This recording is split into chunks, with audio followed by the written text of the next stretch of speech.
The Galactic Council chamber was silent when Ambassador Claire Morrison walked forward with the peace treaty in her hands, and her hands were shaking a little because she knew this was humanity's last chance for peace.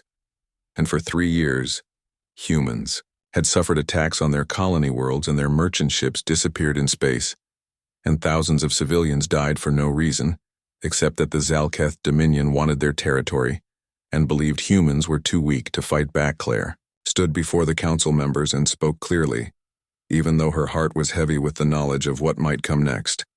And she said, "We come before this council one final time, and Earth offers peace to everyone, and we offer trade and cultural exchange and cooperation with all species, and we ask only to be left alone to grow among the stars like any other species deserves." The Zalketh representative was a tall creature, with armor, like an insect, and 6 eyes that looked at Claire with contempt.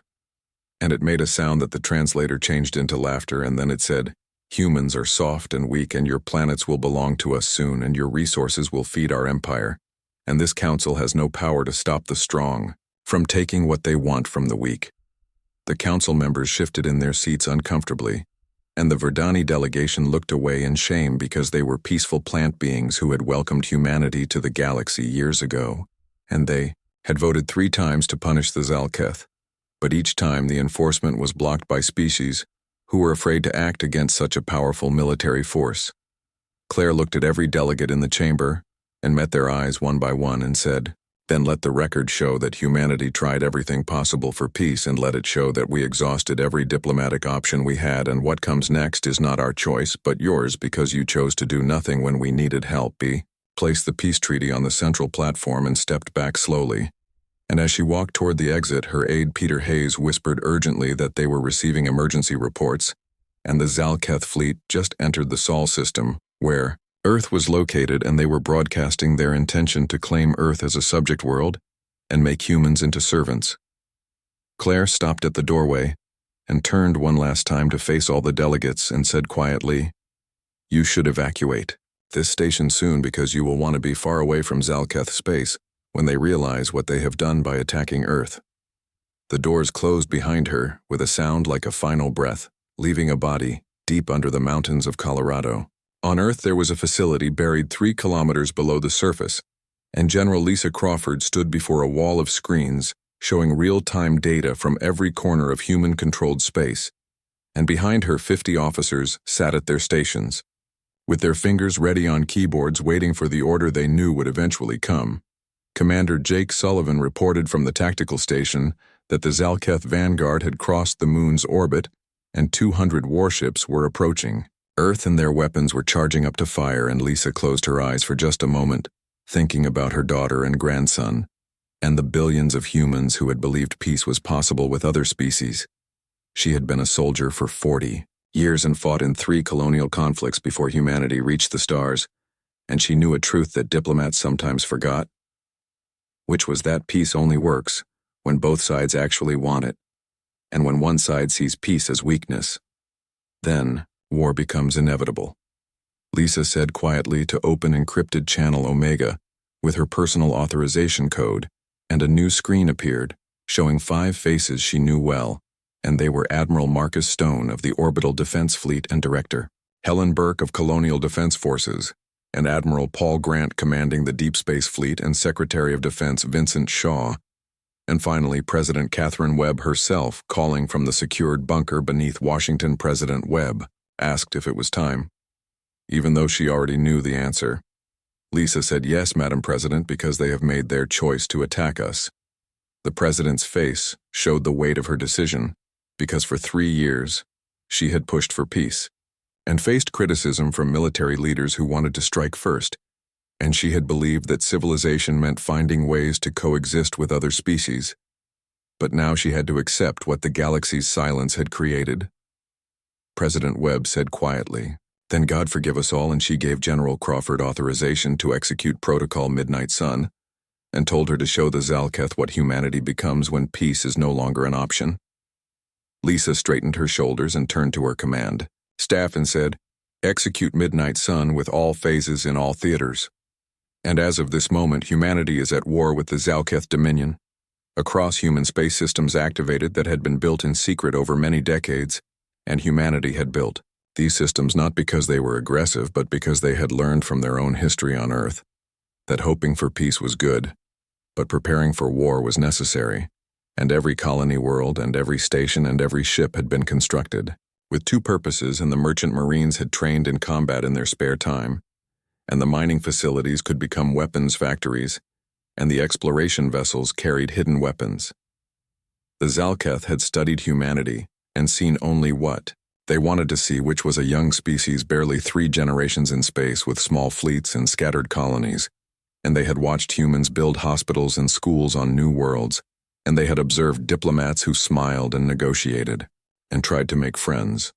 But the Zalketh had not noticed the weapons factories built into every structure, and they had not detected the concealed military shipyards, and they had not understood that a species that survived 10,000 years of warfare on their own planet had learned to make every farmer a potential soldier, and every factory a potential fortress, and every citizen a defender when needed in orbit above Earth. The Zalketh fleet commander watched his tactical display with satisfaction because he saw only 30 human ships moving to intercept his 200 warships, and he thought this would be finished within hours, and his people would own Earth by nightfall. His tactical officer said the human defense fleet was pathetic and asked if they should accept surrender now or after destroying the human ships first. The fleet commander considered the question and decided they would destroy the human ships first to make an example, and then they would be generous and allow some humans to live as servants of the Dominion. The human ships accelerated toward the Zalketh formation and spread out across space, and the fleet commander almost felt pity for them because they seemed so desperate and outmatched. Then something strange appeared on his tactical display that made no sense. The 30 human ships began to split apart, and they were not breaking from damage, but actually separating into smaller pieces, and each ship had been a deployment platform that released smaller warcraft, and those 30 ships became 300 autonomous fighters, each one covered with weapons that had not been visible before. The fleet commander started to speak but stopped because his tactical display lit up with thousands of new contacts appearing from everywhere, and there were weapons platforms that had been hiding in the debris fields around Earth's moon, disguised as mining equipment and old satellites, and there were missile batteries that had been buried inside asteroids and railgun positions on what everyone thought were just research stations. Then from the dark side of the moon, 6 massive vessels emerged slowly, and these were not exploration ships or merchant vessels, but pure warships, larger than anything in the Zalketh fleet and covered in armor that sensors said should not be possible to build. Every Zalketh ship received the same transmission at the same moment, and a human voice spoke in perfect Zalketh language and said, "Coldly you were warned and you were offered peace, but you chose to see our restraint as weakness. And now you will witness what humanity becomes when you take away every other option, and welcome to Earth. And we hope you survive the introduction. The battle for Earth began, and the Zalketh were learning a lesson that had been taught throughout human history, which was to never mistake mercy for weakness and never back a human into a corner. Fleet Commander Zaltoth had fought in 37 campaigns across 4 decades of service to the Zalketh Dominion, and he had shattered defensive lines and broken sieges, and stood on the bridges of dying ships as his warriors boarded them, and claimed them as prizes, and he did not know the feeling of fear in battle. But now, as 3,000 human weapon platforms converged on his fleet, like insects made of metal, and each one moving with perfect coordination, he felt something very close to fear for the first time.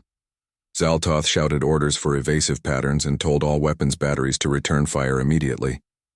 The Zalketh warships were powerful by the standards of most galactic species, and each one was a fortress of layered shields and heavy armor plating, and their plasma cannons could turn asteroids into vapor, and their torpedoes carried antimatter warheads that could crack a moon in half. But the human platforms were small and fast and seemed endless in number, and they moved through the Zalketh formations in 3-dimensional patterns that made no sense according to traditional naval warfare, and where the Zalketh expected frontal attacks, the humans struck from above and below, and where military doctrine said to concentrate fire, the humans dispersed like water and reformed somewhere else. The tactical officer reported with mandibles clicking rapidly that the humans were using networked intelligence and each platform shared targeting data with every other platform instantly, and they were fighting as a single living organism instead of individual ships. Zaltoth watched as his flanking cruiser called Vengeance of Kalmuth disappeared in cascading explosions, and 50 human platforms had focused their fire on a single point in the shields and overwhelmed the generators through pure concentration of force, and then poured missiles into the hole they created, and the cruiser lasted only 14 seconds before it broke apart. Zaltoth ordered his fleet to reform into a defensive sphere and concentrate their shields. But even as he gave the order, he knew it was wrong, because the humans were not fighting like any enemy he had ever faced, and they were not trying to break through a line or capture a strategic position, but were everywhere at once and nowhere when he tried to target them. On Earth, General Lisa Crawford watched the battle unfold across multiple screens, and each one showed a different view from satellites and platforms and ships engaged in the fight. And beside her, Commander Jake Sullivan coordinated the swarm, using an interface that looked more like a musical conductor's stand than a military console. Jake said calmly that Delta Wing should redirect to Sector 7, because the flagship was trying to run away, and Charlie Wing should maintain pressure on their left flank and not let them group together. Lisa asked about casualties. Jake reported that 17 platforms were destroyed, and 32 were damaged and pulling back for repairs, but the enemy count was down to 174 ships and their formation was falling apart. Lisa nodded because the battle computer predicted they could destroy the entire Zalketh fleet in another 40 minutes at this rate, but that was not the goal yet. She asked how long until the Deep Space Fleet arrived at the Zalketh staging area. Jake checked another display and said Admiral Paul Grant reported his ships would be in position in 6 hours, and the Zalketh had no idea those ships were coming. Lisa said good and told Jake to make sure the Zalketh ships here were too busy to send warnings, but also to let some of them survive, because she wanted prisoners, and she wanted them to see Earth and understand what they had tried to conquer back in the orbital battle. Zaltoth's fleet was dying around him, and his shields could not hold against the coordinated strikes, and his weapons could not track targets that moved, like they knew his firing solutions before he calculated them. And those 6 massive human warships still had not fired a single shot, but just floated at the edge of the battle watching and waiting. His second officer urged him desperately that they must retreat, and if they fell back to the staging area they could regroup with the main fleet. Zaltoth said no, and his eyes were fixed on the tactical display because he was beginning to understand what was happening, and he said, "Look at their formation, because they are herding us like animals, and those big ships are not waiting but blocking our escape routes. And this entire battle is a trap, and we walked into it." The communication officer reported that they were receiving a transmission from the human flagship, and the humans were asking them to surrender. Zaltoth felt his armor plates tighten against his body in the shame of it, because in 37 campaigns he had never surrendered to anyone, but in 37 campaigns he had never faced an enemy like this. He said to show him the transmission. The view screen changed to show a human woman in military uniform with gray hair pulled back and eyes that were hard as the vacuum of space. General Lisa Crawford spoke through a translator and said, "Fleet Commander Zaltoth, you have one opportunity to save your remaining crews, and you must power down your weapons and shields and prepare to be boarded, and any ship that continues to fight will be destroyed, and you have 2 minutes to decide." Zaltoth looked around his bridge at his officers and his warriors, who were beings that believed they were conquering a weak species that would be easy to dominate, and now they waited for him to decide if they would live or die today. He asked quietly what their ammunition status was. The weapons officer reported 40% depleted. Zaltoth asked about the human ammunition status. His tactical officer checked the readings and then froze in place and said, "According to sensors, the human platforms had used less than 15% of their missile capacity, and those big ships still had not fired a single shot, and they had no data on what those ships could actually do." Zaltoth understood then that this was not really a battle but a demonstration, and the humans could have destroyed his entire fleet in the first 5 minutes if they wanted to, but instead, they showed him exactly how outmatched he was, and how perfectly their tactics worked, and how vast their hidden military power truly was. He said to open a communication channel and broadcast to all ships to cease fire and power down, because they were surrendering. As Zalketh ships began to go dark across the battlefield, Lisa allowed herself a small breath of relief because the first phase was complete. But this was only one fleet and only one battle, and the Zalketh Dominion controlled 200 star systems and had thousands of ships spread across their empire.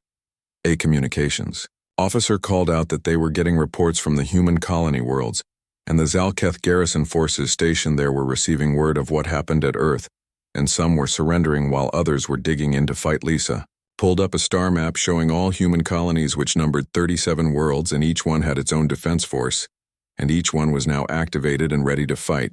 And she touched a control, and the map zoomed out to show Zalketh's space, spreading across dozens of systems. She said to send word to all colonial defense forces to execute Phase 2, and told someone to contact Ambassador Claire Morrison because it was time to go back to the Galactic Council and show them what they had allowed to happen by doing nothing. Many light years away in a secret staging area on the edge of Zalketh territory, Admiral Paul Grant stood on the bridge of a ship called DNS Retribution, and he was surrounded by 200 human warships that had been hiding in deep space for 2 years waiting for this exact moment. His first officer reported that they received the execute order from Earth and Midnight Sun. Phase 2 was now active. Paul looked at the star map showing the heart of Zalketh space with their industrial worlds and their shipyards and their command centers, and all of them believed they were safe behind their massive fleets and defensive stations. They were about to learn that humanity had a long memory and an even longer reach. Paul said to all ships that they should go to battle stations and begin the jump sequence, and he told his crew that they had shown the Zalketh their defensive capabilities, and now it was time to show them what happens when humans go on the offensive. The fleet began to move, and the real war truly began.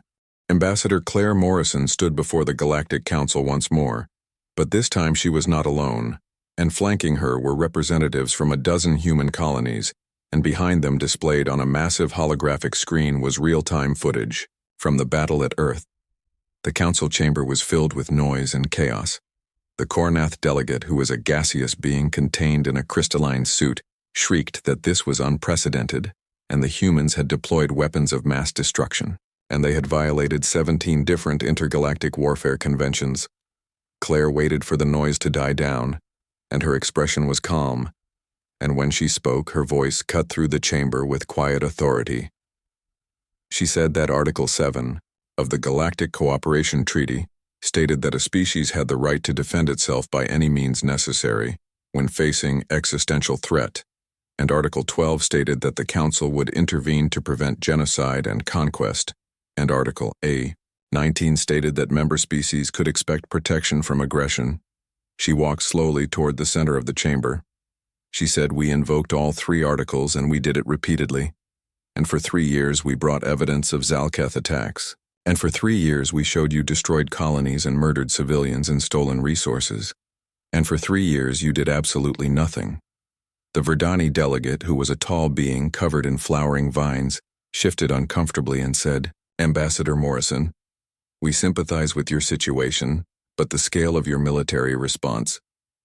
Claire interrupted and her voice became harder, and she said, "The scale of our response?" And then she said, "Let me show you the scale of our restraint." The holographic display changed to show the Zalketh fleet in Earth orbit, and she said 200 warships came to conquer humanity's homeworld, and we destroyed or disabled 146 of them in less than an hour, and the remaining 54 were given the opportunity to surrender, which they accepted. Another image appeared showing hundreds of human platforms surrounding the captured Zalketh ships. She said we could have annihilated them all in the first 5 minutes, and we chose not to, and every Zalketh warrior who surrendered was given medical care and food and shelter, according to the same conventions you claim we violated, and the ones who chose to keep fighting were given multiple warnings before we disabled their ships. The Zalketh Council representative, who was a different individual from the one who had mocked Claire 3 days earlier, remained silent in its seat. Claire turned to address the entire council and said, "You want to talk about scale, so let us discuss the scale of Zalketh aggression. And in the past 5 years they have attacked 17 different species, and they have conquered 6 worlds and enslaved their populations, and they have destroyed countless ships and killed millions of beings." She paused to let that information sink into their minds. She said, And this council did nothing about any of it because the Zalketh are strong and most of you are afraid of them, and you wrote beautiful laws and eloquent treaties, but when it came time to enforce them, you looked away and pretended not to see. The senior counselor, who was an ancient being from the Talreen collective, finally spoke, and its voice sounded like wind moving through caverns, and it asked, "What would you have us do, Ambassador, because the Zalketh military is the second largest in the galaxy, and most member species combined could not defeat them, and we sought to contain them through diplomatic means," Claire asked softly. "And how did that work out for you?" She said you gave them targets and you gave them victims who could not fight back, because they believed the council would protect them, and you created a universe where aggression was rewarded and peace was punished. She gestured to the screen, which now showed Admiral Paul Grant's fleet emerging from jump space directly into Zalketh territory. She said, "So, humanity decided to teach a different lesson, and we will show the galaxy what happens when you force a peaceful species to abandon peace, and we will demonstrate what humans become when you take away every other option." The display showed human warships engaging Zalketh defensive stations around one of their industrial worlds, and the battle was brutal and efficient and human. Ships moved with the same coordinated precision they had shown at Earth, and they were overwhelming defensive positions through superior tactics and technology that the Zalketh had never seen before. The Kornath delegate shouted that this was barbaric and the humans were no better than the Zalketh. Claire turned to face the delegate directly and said, "No, we are different, and very different, because when the Zalketh garrisons on those worlds surrender, we do not enslave them. And when we capture their industrial facilities, we do not steal their resources, and when we break their military power, we do not conquer their people." She pulled up new footage showing human forces accepting surrenders on a Zalketh colony world, and the Zalketh warriors were being disarmed but treated with respect, and civilians were being protected and provided with medical supplies and food. She said, "We are showing the Zalketh what it means to lose to an opponent who still believes in rules, and we are demonstrating that strength does not require cruelty and power, does not require oppression, and most importantly, we are teaching the galaxy that you cannot measure a species' capabilities by how willing they are to use violence, because some of us simply choose not to until there is no other choice left." The chamber fell silent as the implications of her words settled over the council members like a heavy blanket. Finally, the Talreen senior counselor spoke again and asked, "What does humanity want, Ambassador Morrison?" Claire looked around the chamber and met the eyes of every delegate who would look back at her. She said, "We want peace, and we have always wanted peace, but we want real peace that is backed by real consequences for those who break it, and we want a galactic community where smaller species are not prey for larger ones, and we want laws that actually mean something." She gestured to the screen and said, "Right now, human forces are dismantling the Zalketh military machine, and within a week they will no longer be capable of threatening anyone, and we will not occupy their worlds, and we will not enslave their people, but we will make absolutely sure they cannot do to others what they tried to do to us," the Verdani delegate asked. "And then what happens?" Claire said. "And then we return to the council and propose new treaties, and treaties with teeth and enforcement mechanisms that do not rely on hoping aggressors will comply voluntarily, and a mutual defense pact where attacks on one member species trigger response from all members." She smiled sadly and said, "You see, we still believe in the dream this council represents, but dreams need foundations, and those foundations need to be strong enough to support the reality of who we all are, and some species will always test the boundaries and some will always choose aggression, and the question is whether the rest of us will stand together or stand aside and watch." The senior counselor was quiet for a long moment and then said, "You are asking us to commit to war and to risk our own people for strangers?" Claire said firmly, "No, we are asking you to commit to peace and real peace, not just the absence of war, but the kind of peace that only exists when aggressive species know there will be consequences, and the kind of peace that humanity thought it had, until we learned the hard difference between law and justice." She gathered her materials and prepared to leave and said, "We will be conducting operations against Zalketh military targets for another 72 hours. And after that, we will begin peace negotiations with their civilian government, and we invite the Council to participate in those negotiations to help create a framework that ensures this never happens again to anyone. As Claire walked toward the exit, the Verdani delegate called out and said, "Ambassador, wait, and how did you do it? And how did humanity hide such massive military capabilities? Because our intelligence services saw nothing unusual." Claire paused at the doorway and said, "You saw everything and you just did not understand what you were seeing. Because every mining ship can be a weapons platform and every research station can be a military base and every merchant marine can be a soldier. And we did not hide our military capabilities, and we just made sure that every single human facility and vessel could serve dual purposes." The delegate asked for how long, and how long have you been preparing for this? Claire said quietly, "Since the first colony ship left Earth 70 years ago, and we learned our lessons from human history, and we hoped for the best, but prepared for the worst, and we built everything with peace in mind, but made sure it could serve in war if it became necessary. And we did not want this, and we spent 3 years trying to avoid it, but we were never going to be unprepared for it if it came." She left the chamber, and behind her the Council faced the reality that the galaxy had changed forever, and humanity had shown its other side, and nothing would ever be quite the same again. Admiral Paul Grant stood in what remained of the Zalketh Dominion's primary military shipyard, and watched as human engineers worked alongside Zalketh civilians to restore basic power and life support systems. And around him, the massive orbital complex bore scars from the brief but intense battle that had taken place 48 hours earlier. Captain Diane Foster, who was his second officer, said that the Zalketh civilian administrator wanted to speak with him. Paul nodded and walked toward the temporary command center his crew had established, and inside a Zalketh civilian named Corvus waited, and its body language showed confusion more than fear or hatred. Paul sat down across from the alien and said, "Administrator Corvus, what can I do for you?" Corvus clicked its mandibles in the gesture that meant uncertainty among its species and said, "I do not understand you, Admiral, and your forces destroyed our fleet and disabled our shipyards, and you have complete control of this system. But your soldiers are helping our wounded, and your engineers are repairing our stations, and your supply ships are delivering food and medicine to our people." Paul leaned back in his chair and asked, "What were you expecting?" Instead, Corvus said, "Conquest, and enslavement and execution, because this is what the Dominion would do, and this is what we have done to others." "We defeated," Paul said quietly. "Then you understand why we fought."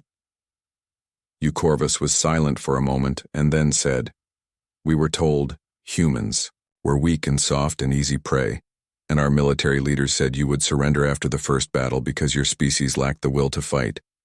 Paul said, "We are soft in many ways, and we build hospitals before we build fortresses, and we prefer trade to tribute, and we would rather make friends than subjects, but administrator, being soft does not mean being weak, and it means we choose restraint. And when you forced us to stop choosing restraint, you discovered what we are capable of when we choose something else." He pulled up a holographic display showing the current state of Zalketh space, and over 70% of their military assets were destroyed or captured, and their defensive stations were disabled, and their warship production was at zero, Paul said, in 72 hours. Humanity shattered the second most powerful military in the galaxy, and we did it with forces we built in secret over decades, and with tactics your strategists never anticipated, and with technology you did not know we possessed. And do you know why we could do that?" Corvus shook its head slowly from side to side. Paul said, "Because we were not spending all our resources on military expansion like you were, and we were building sustainable colonies, and developing advanced technology and creating wealth through trade and innovation. And the Dominion spent centuries conquering and controlling, while we spent that time growing and preparing. And when you finally forced us to fight, we did not need to build a military from scratch because we just had to activate systems that were already in place."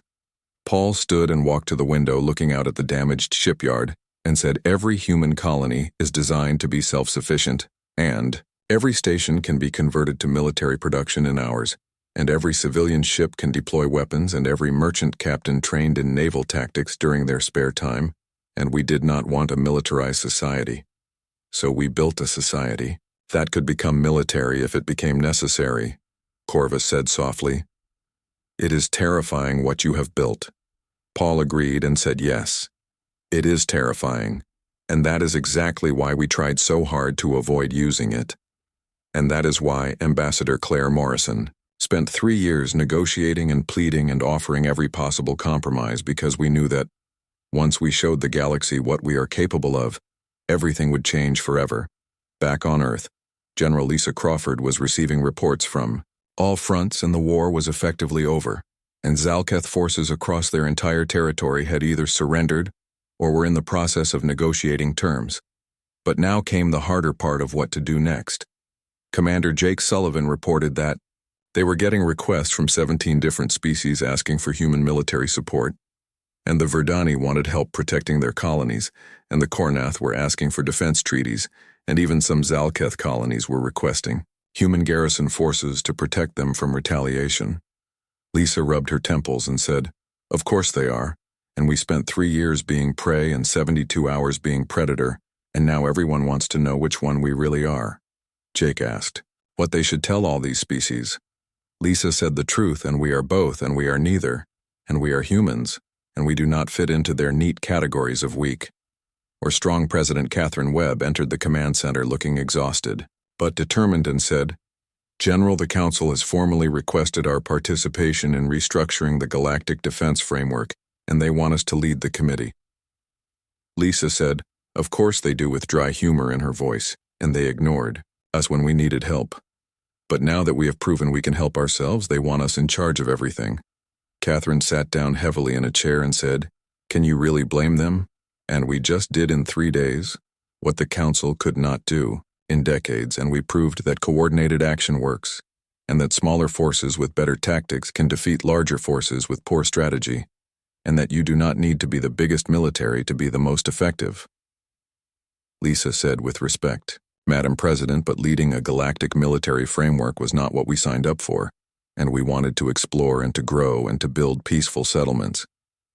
Catherine said, "I know that, but the galaxy is not going to let us go back to being invisible. Now, and we have shown our capabilities, and we have demonstrated our values, and species across Council space are looking to us for answers about how to handle aggression." Lisa looked at the star map showing human space now surrounded by species requesting treaties and defense pacts and military cooperation, and said, "We set out to prove that peace was possible, and instead we proved that we are really good at war." Catherine corrected her and said, "No, we proved that we are good at ending wars quickly, and there is a very important difference between those two things." Across human space, a similar realization was settling in among military commanders and diplomats and civilian leaders, and humanity had stepped onto the galactic stage as explorers and traders, and they had tried to exist as peaceful neighbors, but when forced to fight, they had demonstrated capabilities that made them impossible to ignore or dismiss. On the colony world of New Seattle, Commander Larry Bennett watched as the last Zalketh garrison troops were loaded onto transport ships, and the battle for the colony had lasted 6 hours, and the Zalketh had fought well, but been overwhelmed by human forces that seemed to anticipate every move they made. Lieutenant Karen Hughes said that the Zalketh commander wanted to speak with Larry before they left. Larry met with Zeltok, who was the Zalketh commander, in a temporary holding area, and the alien warrior looked defeated but not broken. In spirit, Larry said, "Simply, you fought." Well, Zeltok replied, "You fought better, but I have a question, and your forces had us surrounded, and you could have eliminated us with orbital strikes before we even knew you were there. So why did you give us a chance to surrender?" Larry considered the question carefully and said, "Because killing you would not have made us safer, and it would just have made us killers. And we fight to stop aggression, not to prove we are the most brutal species in the galaxy," Zeltok said. "But you are more brutal than any species, and you are more dangerous than any species I have encountered. And your tactics and your technology and your coordination mean you could conquer half the galaxy if you wanted to." Larry said, "We could. Yes, but we do not want to.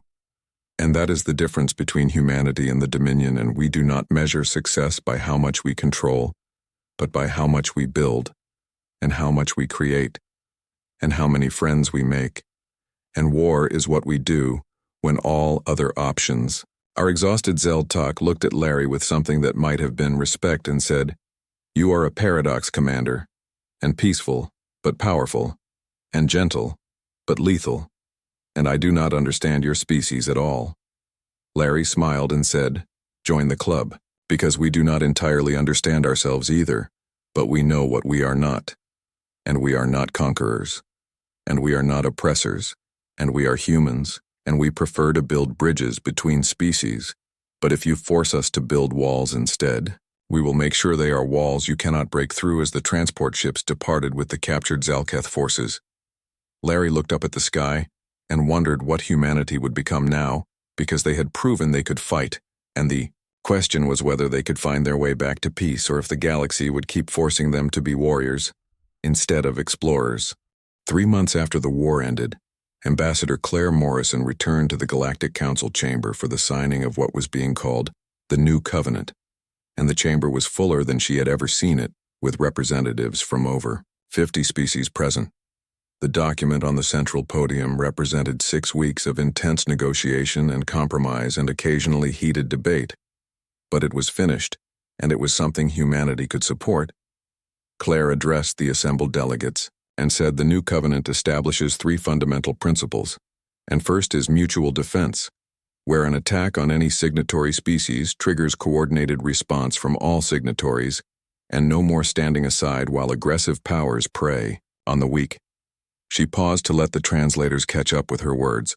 She said second is proportional force, where military action must match the threat level with clear rules of engagement and protection for civilians, and we will not repeat the mistakes of letting warfare become unlimited or brutal.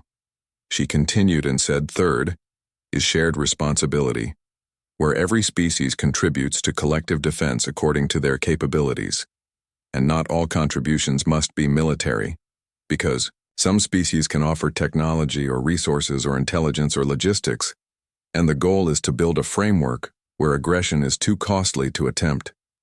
The Verdani delegate stood to speak and said, "Ambassador Morrison, humanity has proven its military superiority.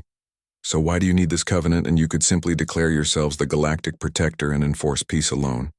Claire smiled sadly and said, "Because that is not who we are, and we do not want to be the galaxy's police force, and we do not want to be the species that everyone fears, and we want to be partners in building something better than what existed before." She looked around the chamber at all the different species and said the Zalketh Dominion believed that power justified conquest, and they thought military strength gave them the right to take whatever they wanted. And we proved them wrong, but we do not want to replace one empire with another empire. The senior Talreen counselor spoke next and said the Zalketh delegation has submitted a proposal for their reconstruction and integration into this new framework, and they request human oversight of their demilitarization and eventual participation in the mutual defense structure. And what is humanity's position on this? Claire had discussed this extensively with President Catherine Webb and the military command, and said we support Zalketh reconstruction and eventual participation in the defense structure, and they made mistakes, but their civilization has value, and we do not want to destroy them, but we want to help them become the species they could be if they were not focused on conquest. Corvus, who was the civilian administrator Paul Grant had spoken with, stood from the Zalketh delegation section and asked Ambassador Morrison, "Why would you help us after what we did to your colonies and to your people?" Claire replied, "Because we understand that cultures can change, and Earth's history is full of nations that were enemies becoming allies and of societies that abandoned conquest for cooperation, and we believe the Zalketh people deserve that chance to change." She pulled up a hologram showing reconstruction efforts across former Dominion space and human.